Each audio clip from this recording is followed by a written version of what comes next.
Ngayong araw nga pala guys ay mamimili na tayo ng ilalagay natin sa ating concrete pan. Dinamihan ko na nga pala ang mga kuha ko dahil swerte daw ito sa negosyo. Medyo nakakainis lang dahil nawala ang tubig dito sa ating concrete pan. Natanggal kasi ang binara natin dito kaya naman tuloy-tuloy ang tubig. Sesementohan na nga pala natin to para wala na tayong maging problema. So paano guys? Tara!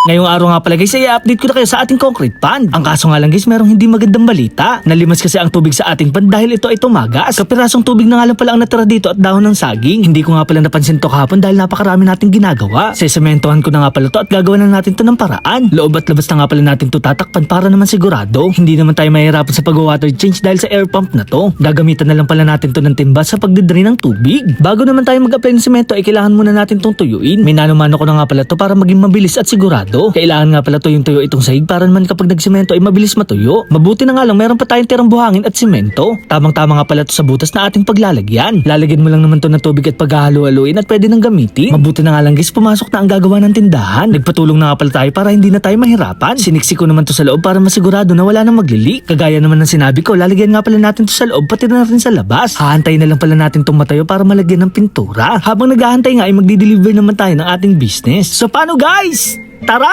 Hindi nga lang pala tayo kumikita sa pagbablog kundi na rin sa pagtitinda. Maraming salamat nga pala sa aming customer dahil kumita na naman ako ngayong araw. After nga nun guys, pupunta tayo sa gulod. Titingin kasi tayo ng mga isda panlagay sa ating concrete pan. Matagal-tagal na nga rin pala akong hindi nakakadalaw dito kay Tisoy Fish Farm. Marami nga pala ditong iba't ibang klaseng isda kaya pumunta na kayo. Dumiretso na nga pala tayo dito sa concrete pan kung saan nga naroon ang koi fish na iba't ibang klase ang kulay. Bali guys, maghahanap nga pala tayo ng kuhako. Swerte nga daw pala yun sa negosyo sabi ng mga Hapon. Kulay orange nga pala yun na merong kulay puti. May naaninag na nga pala akong iilan kaya naman ito ay ating kukuhanin. O diba guys, napakaganda. Malimit ko nga pala itong makita sa mga fish pan sa ibang bansa. Mas gaganda nga daw pala ang itsura nito lalo na kapag sila ay ating napalaki. Hindi ko nga alam guys kung kumakain din ba ang mga koi fish ng mga live foods. Any suggestion nga pala lalo na sa mga nakakaalam para naman kahit papaano mapabilis ang kanilang paglaki. Pag-aaralan ko na nga rin pala guys kung paano sila padamihin. May nakita naman ako ditong magandang kulay na namumukod tangi. Kaya naman idadagdag natin to sa ating pisdaan. Pagkatapos nga ay may nakita ako magandang paru-paro. Hindi ko nga pala alam kung anong tawag sa kanya pero napakalaki ng kanyang sukat. Makikilagay naman sa comment section kung anong klaseng butterfly ang isang to. Bali guys, mga 7 piraso nga pala ang ating kukuhanin. Mura ko nga lang pala nakuha ang bawat isa dahil tayo ay vlogger.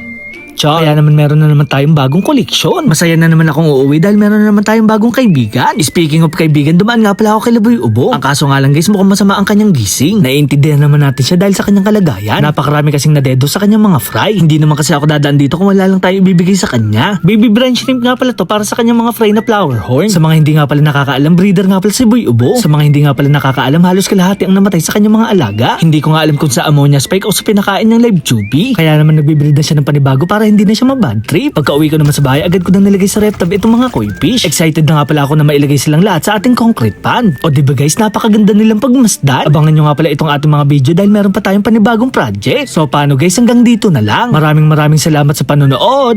Paalam! Yeah!